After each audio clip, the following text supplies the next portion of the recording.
Hello, नमस्कार साथियों। आप सब कैसे हो? मैं आशा करता हूं कि आप अपने अपने स्थान पर सब कुशल पूर्वक होंगे। प्यारे साथियों, पिछली कक्षाओं में हमने चर्चा की अलंकार के बारे में, यानी अलंकार से कहते हैं। तो पिछली कक्षा में कल हमने जाना कि आचार्य केशव ने अलंकार के बारे में क्या कहा कि यद्यपि सुजाति सुलक्षणी सुवर्ण सरस सुवृत भूषण बिनु न विराजी कविता वनिता मीत, यानी और आचार्य दंडी ने क्या बताया कि काव्य शोभाकरान धर्मान अलंकारान प्रक्षते, यानी काव्य की शोभा बढ़ाने वाले धर्म को ही क्या कहते हैं? अलंकार कहते हैं। प्यारे साथियों, जिस प्रकार एक महिला की सुंदरता उनके आभूषण से बढ़ती है, उसी प्रकार काव्य की शोभा किससे बढ़ती है? काव्य की शोभा बढ़ती है अलंकार से। यानी महिलाएं अगर कितनी भी खूबसूरत हो, अगर उसके आभूषण नहीं है तो वो अत्यधिक सुंदर नहीं लग सकती। अगर उस महिला के आभूषण लगे हुए हो तो उसकी सुंदरता में चार चांद लग जाती है। उसी प्रकार क्या है, काव्य में भी क्या है? काव्य की सुंदरता किससे बढ़ती है? अलंकार के माध्यम से बढ़ती है। तो पिछली कक्षाओं में हमने बात कर ली आचार्य केशव के अनुसार और आचार्य दंडी के अनुसार काव्य की परिभाषाएं। अब हम पढ़ेंगे अलंकार के भेद, यानी अलंकार कितने भेद होते हैं।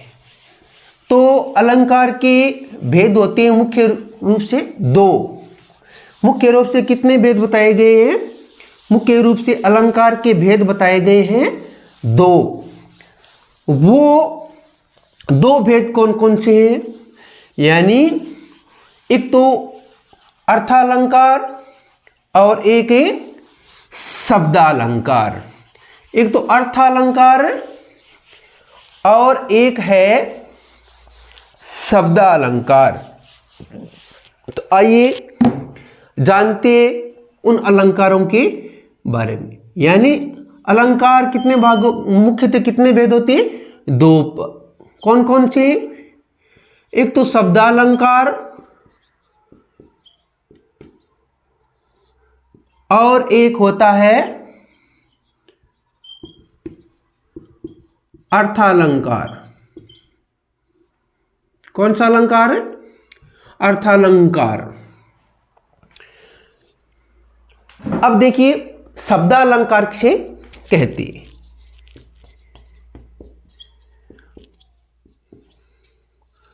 शब्दालंकार किसे कहते हैं?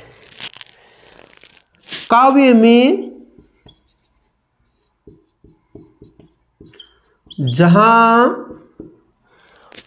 जहां अलंकार का सौंदर्य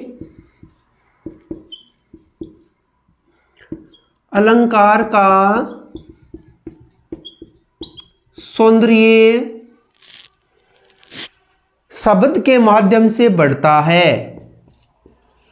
शब्द के माध्यम से बढ़ता है, वहां शब्दालंकार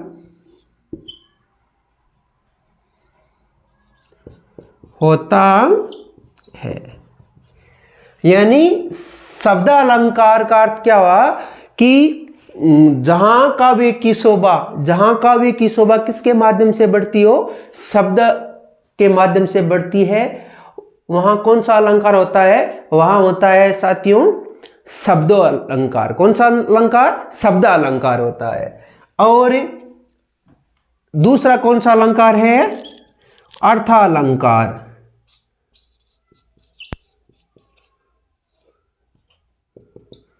यानी काव्य में जहां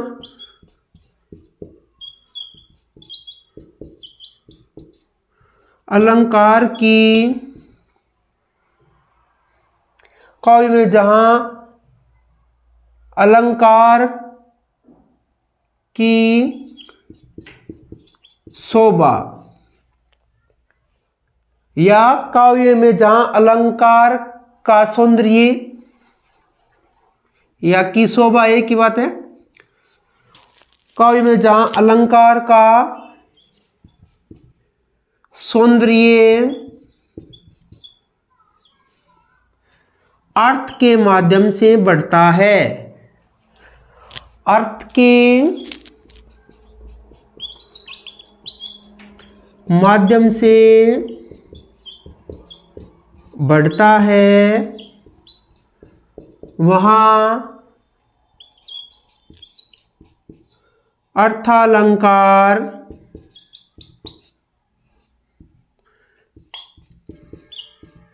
होता है। यानी शब्दालंकार काव्य में, काव्य की सुंदरता या काव्य की शोभा किसके माध्यम से बढ़े, शब्दों के माध्यम से बढ़े, वहां शब्दालंकार होता है। और काव्य की शोभा जहां अर्थ के माध्यम से बढ़ती है, वहां अर्थालंकार होता है। तो शब्द अलंकार जिस प्रकार देखो, यमक है, यमक अलंकार के बारे में चर्चा करेंगे हम। यमक, अनुप्रास,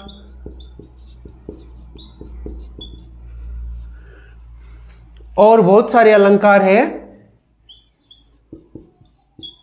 जो शब्दों के माध्यम से जिसकी शोभा बढ़ती है। अर्थ के माध्यम से जिस प्रकार उपमा, रूपक आदि अलंकार है, जो जिसकी शोभा किसके माध्यम से बढ़ती है, अर्थ के माध्यम से बढ़ती है, वो होता है अर्था अलंकार।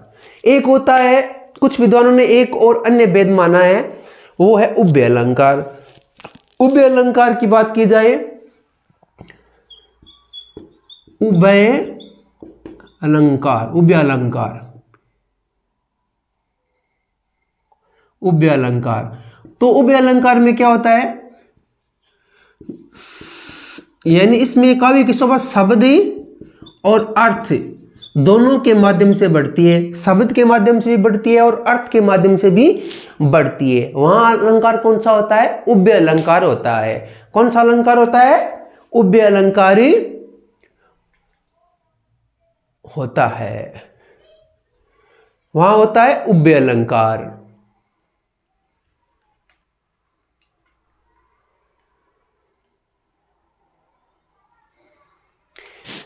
आगे देखिए,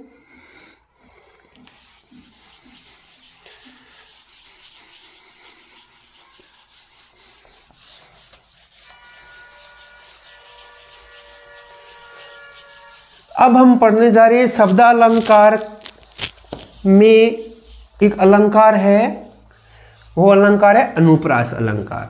कौन सा अलंकार, अनुप्रास अलंकार के बारे में।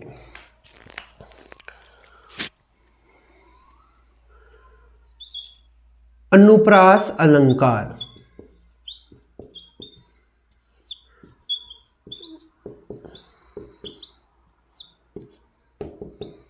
अनुप्रास अलंकार किसे कहते हैं, तो ये काव्य में क्या है कि काव्य में जब एक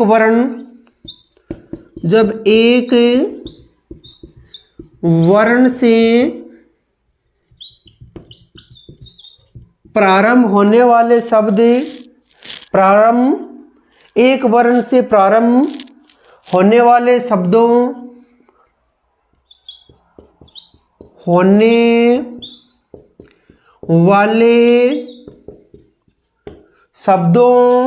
होने वाले शब्दों की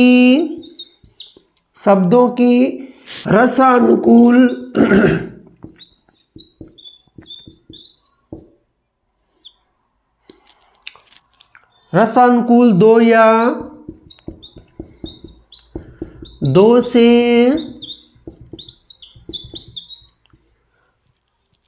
अधिक बार आवर्ती हो, अधिक बार आवर्ती हो, वहां कौन सा अलंकार होता है, वहां अनुप्रास अलंकार होता है।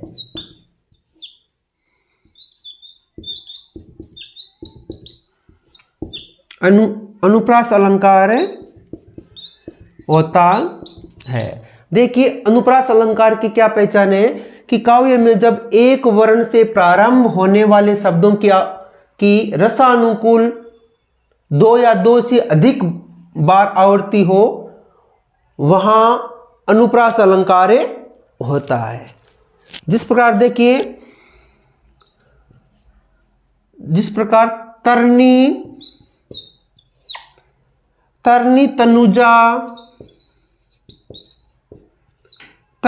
तनुजा तट तमाल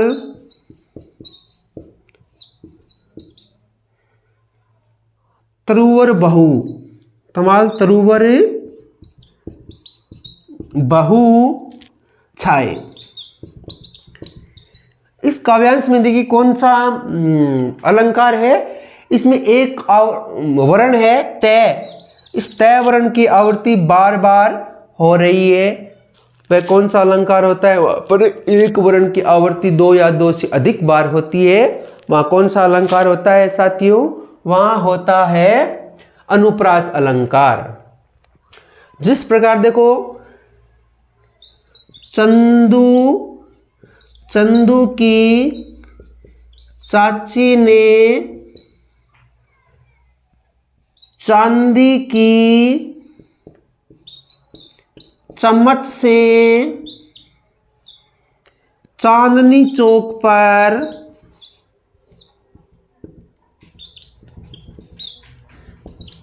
चटनी चटाई।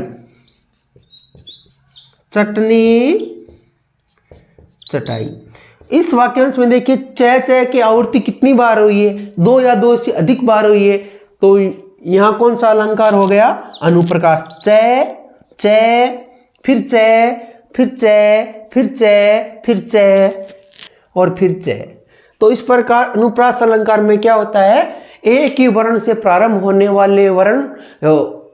वाले शब्द है वो दो या दो से अधिक बार आती है, या उनकी आवृत्ति दो या दो से अधिक बार होती है। वहां होता है कौन सा अलंकार? अनुप्रास अलंकार।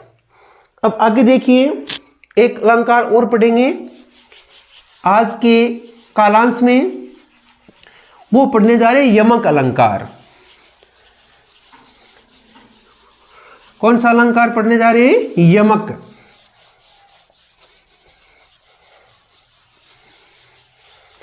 वो भी शब्द अलंकार का एक शब्द अलंकार है, यानी यमक अलंकार।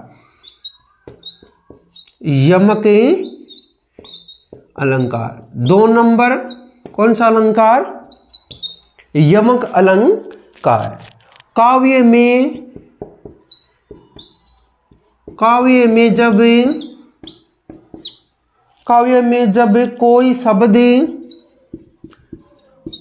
में जब कोई शब्द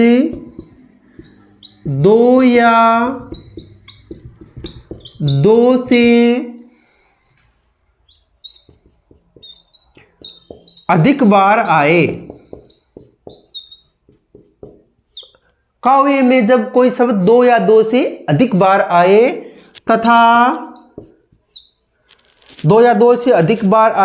तथा प्रत्येक बार उसका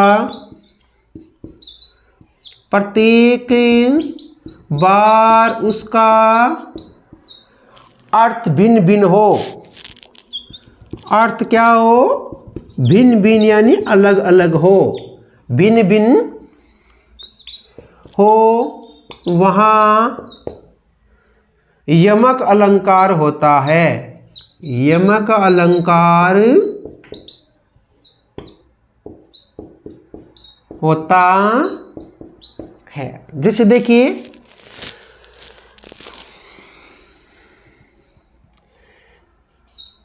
तीन बेर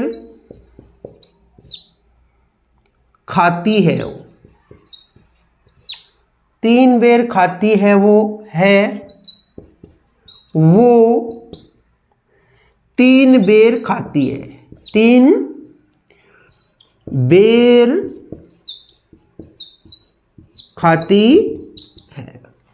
तो इसमें देखो 3 बेर खाती है वो। बेर शब्द 2 बार आया है, यानी कितनी बार आया? 2 बार। और दोनों बार इसका अर्थ क्या है? भिन्न भिन्न है। क्या है? अलग अलग अर्थ है। देखिए 3 बेर खाती है, वो 3 बेर खाती है, यानी ये जो काव्यांश है, ये जो काव्यांश है किसके बारे में चर्चा हो रही है?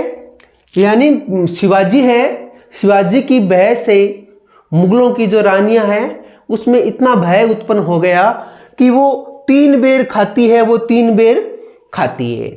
यानी वो रानियां अब क्या है? पहले 3 बेर खाती है, यानी 3 बार भोजन करने वाली अब क्या है? वो पूरे दिन में 3 बेर खाती है। बेर जो फल होता है उसके बारे में अर्थ है, इसका फल के बारे में। और यहां बेर यानी बार,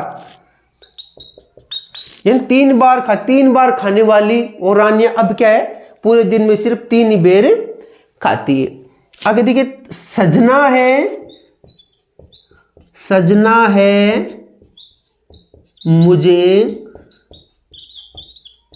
सजना के लिए। इस वाक्य में देखिए सजना यानी क्रिया, सजना सजावट करना है मुझे सजना अर्थात पति के लिए। शब्द क्या है? समान है, लेकिन इनके अर्थ क्या है? भिन्न भिन्न है। क्या है? भिन्न भिन्न है। यानी जब काव्य के अंदर 2 या 2 से अधिक बार एक जैसे शब्द हो और उनका अर्थ भिन्न भिन्न हो, वहां कौन सा अलंकार होता है? यमक अलंकार होता है। तो प्यारे साथियों, आपको ये क्लास कैसी लगी? मैं आशा करता हूं कि ये क्लास आपको पसंद आई होगी।